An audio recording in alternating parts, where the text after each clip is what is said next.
When was the last time you saw somebody super determined not get what they want? Because I don't think I've ever seen anybody that is determined and so focused on the goal that they're trying to achieve that they never reach that goal. And so this makes you dangerous. This makes you scary when you're so determined. When people know that you're going to do anything to get what you want, that if it's in accordance to God's will and His laws, statutes, and commandments, you're going to do it. You're going to go out there and you're going to make something happen. So many people are afraid of this kind of person because they don't know how to handle them. They can't tame the person. They can't tame the person that is hyper determined to focus on what they need to do. Now, I'm not saying that ambition is the only thing, or that anger or frustration cannot be a hindrance to some degree, because it can be. But anger and frustration and ambition, these are all tools that you can use at your disposal.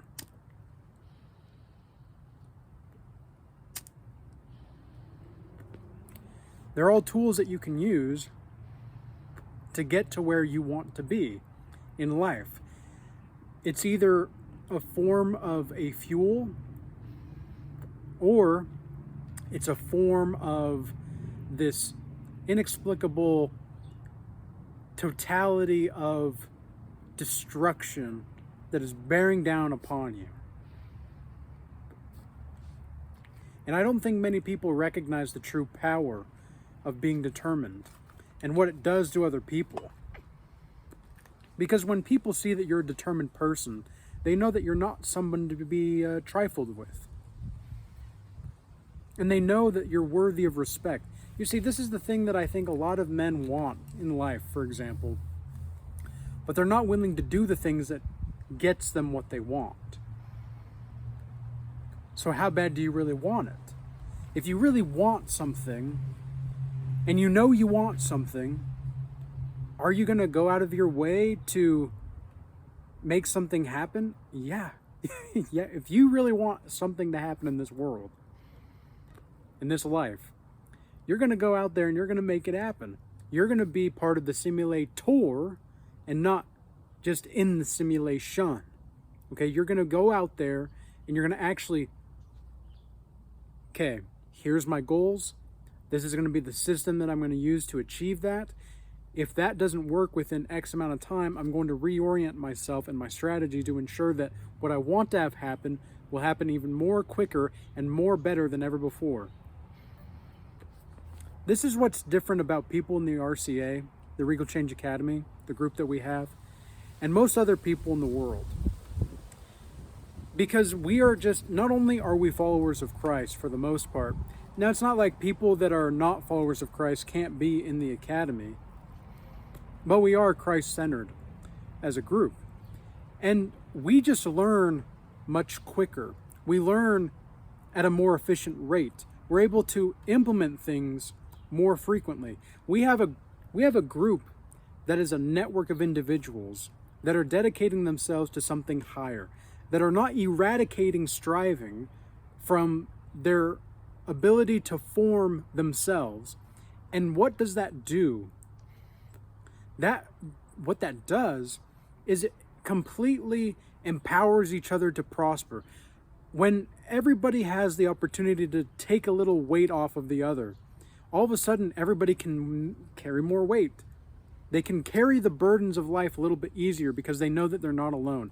So many of the people in life that are determined but are choosing to be alone, those lone wolves, they're going to be the first to die when the elites come and when the Jews come and all these other...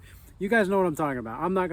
I can't believe I said the Jews word, but anyway, we're just going to roll with it because, well, that's just the way that things go sometimes. But the point is like, the battle that we're facing spiritually is greater than anybody could possibly imagine. But I don't think we need to worry about it. Well, Thaddeus, what do you mean then? Why bring it up? I'm glad you asked. Because what we're going to have to focus on is the root cause of what's happening. And the only root cause that we have is in the society of the roots of society itself. That's what we're going to have to focus on to change things. If we really want to go and have a rebellion against these people that want to see us die, that want to have us locked in our houses, that want to take away our jobs, that want to break up our families, that want to put mRNA, you know what, into our bodies, that are going to inhibit us in our cognitive abilities and such, you want to fight these people? Don't do it head on. Like the Art of War says, if the opponent you're facing has a higher technology than you need to go lower technology.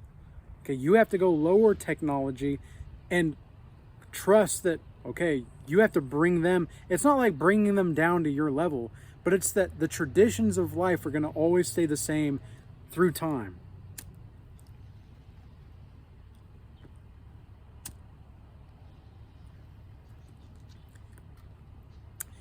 And me trying to revolutionize, I'm not even trying anymore. I actually am. I'm actually doing what I'm setting out to do, which is to revolutionize psychology and spirituality. Now that I'm actually aiming to do this and I'm actually accomplishing it in real time, there's something profound that's taking place. I can just walk into a room and I immediately am starting to get the sense of who's who and what's what, ever more clearer, ever so more each day. And it's so refreshing to know that you know who you are. It's so refreshing to know that no matter what happens in life, you have yourself. It's so refreshing to know that no matter what happens in life, you're not going to be moved off your square. You're going to come back ever stronger. You're going to learn from the mistakes. You're going to keep that godlike savage mindset. You're going to keep the godlike mastery initiation program that I have created, implemented into your own life. This is like the godlike mastery initiation program that I have. It's not just a program. It's a way of life. And in life, there's always going to be these initiation trials or initiation purposes and initiation tests, and rituals, but it's not going to be the same all the time for everybody.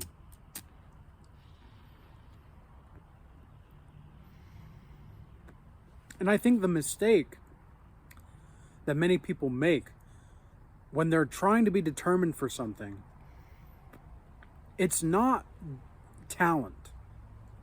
Okay, people that are talented, you know what I've noticed about winners? Winners are not necessarily the most talented people. They're not even the most ambitious people all the time. They're not even the most, like, I don't know what you could say, like attractive or whatnot. Like, those are not the most successful kinds of people. The people that win, the people that truly win in life, are the ones who are determined and focused and are void of distractions. The more you can cut out distractions in your daily life, the more possible it is for you to be succeeding in whatever it is you need to. In fact, don't even underestimate the power of doing nothing. Because when you're bored, that's when all your ideas come. That's when you're closest to God.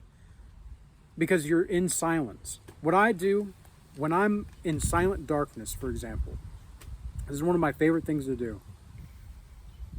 Whenever I'm in silent darkness, and whenever I know that I need to chill out for a minute, and like I need a break, I just go into silent darkness.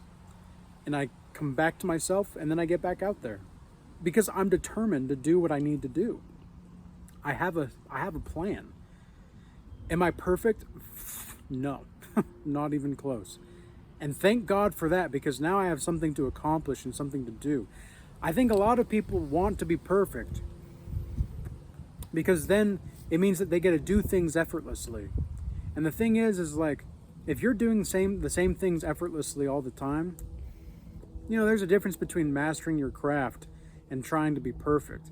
And this is something I talked to in one of my calls with I don't like to call them clients anymore, I call them initiates.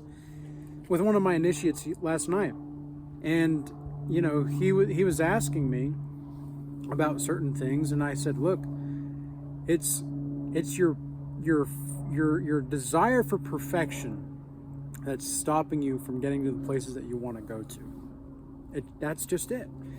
And the thing is, the more you're trying to be perfect, the less progress you're going to make. There's a difference between perfecting your craft and trying to be perfect all the time.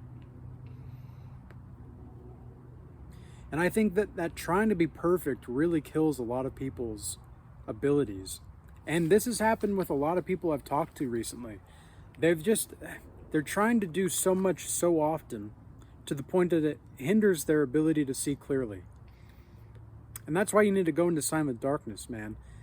That's why you need to go chill. Chill out. Let God come to you and let the answer reveal itself. The answer will reveal itself. You don't have to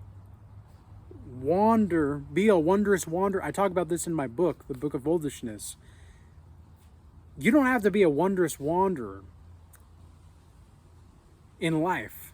You can just be the lion that is confident in himself or herself, whatever it is. Because I know more and more women are starting to resonate with my message, which, that's great. The more the merrier, as far as people are concerned that are actually wanting to hear this message. Because the thing is like, women have been lied to so freaking much. They're always told that they're perfect. They're always told that they're beautiful. They're this, they're that. You deserve everything, girl, blah, blah, blah, blah, blah. And I don't think there's anything wrong with a determined woman. But the thing is what kind of determination is it? What kind of life are you trying to live as a woman?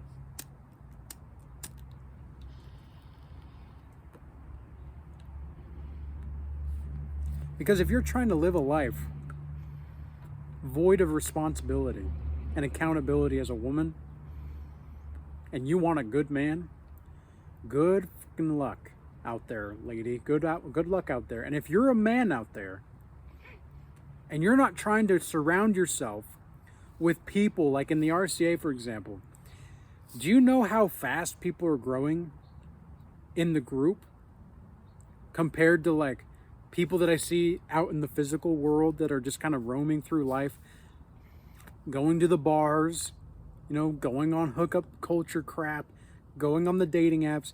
And I'm sorry, some people have mentioned dating apps in my comments recently, and how, oh, it's so hard to be a virtuous man on a dating app. Brother, I don't think you can be a virtuous man, a determined man, and be on a fucking dating app. And the reason being is because why on earth do you think, do you know who the dating apps are for? They're for effeminate men that don't know how to approach women, usually. Okay, usually. I'm not saying this is always the case. Okay, there are exceptions, of course. But they're for men that are effeminate, and they're for women that are hypermasculine that just want attention. Have you ever found a traditional woman on a dating app? I haven't heard one fucking story about that. And I haven't done, in all my research, and all the people I've talked to around the world, I've not heard of one traditional woman on a dating app. But you know where I have heard of traditional women being? They're out and about at the grocery store, or they're at home, or they're at the gym. And look, not all the gym girls are good, and there's a lot of, in fact, majority of them are not. So you have to be careful on which ones you choose if you're going to try to get a girl at the gym. But the thing is what are you determined to get? Are you determined to get some pink palace action? Are you determined to walk into the pink palace and throw around your phallus? Or do you actually want a committed, true relationship centered on Christ and God Himself? What are you determined to get? What are you determined to be? Okay, this is the question you need to ask yourself. And again, if you're determined to get something, I know you can do it. I believe in you. Whoever's watching this, I believe in you. But do you believe in yourself, and do you believe in God? And it's not even about believing in God. I don't think that's the case. I think it's like, it's not even about do you believe in God. It's do you have complete faith and know God yourself? Do you have a relationship with God? Do you know who He is? Do you know what He's about? Do you know what He wants from you? Do you know what He desires for your life? And if you don't, start doing something, man. Get out of the inner cuck mindset, bro. Let go. Let go. You remember in I can't remember the name of the movie. Anyway, the moral of the story is you just have to let go, bro. You just have to let go. Let go. Let Jesus take the wheel. And you just press on the gas pedal. If you just press on the gas pedal and you trust God, okay, I'm not telling you this literally, okay? Don't be going out, oh, Thaddeus told me not to drive straight. Okay, shut the fuck up. Like, you guys, some of the people out there are so freaking determined. This is another thing people are determined for. Some people are determined to misunderstand you. It's like, you could be determined to misunderstand somebody, or you can be determined to change your life. And you're choosing to be determined to misunderstand people and to commit yourself to be determined to this doomer mindset, doom and gloom. What a shame. What a waste of life. And you know, somebody's going to resonate with this message, I know it. In fact, many somebodies are. But the problem is like, I can only do so much to inspire. I can only do so much to shake you and to like throw water on your face to wake you up. But if you're pretending to be asleep, I can't do anything about that. I just cannot. And I can't save anybody. Some people have wanted me to save them recently. And it's like, I can't do the work for you, man. I can show you the systems that I use. I can show you how I organize my life. I can show you how I help people organize their lives. I can show you what's worked and what hasn't worked. I can show you the door to the world beyond the fantasy dreamland that you're in. But unless you open the door yourself, unless you're determined, there's nothing that anybody can do. It's only going to be up to you. So what are you determined to do? What are you determined for?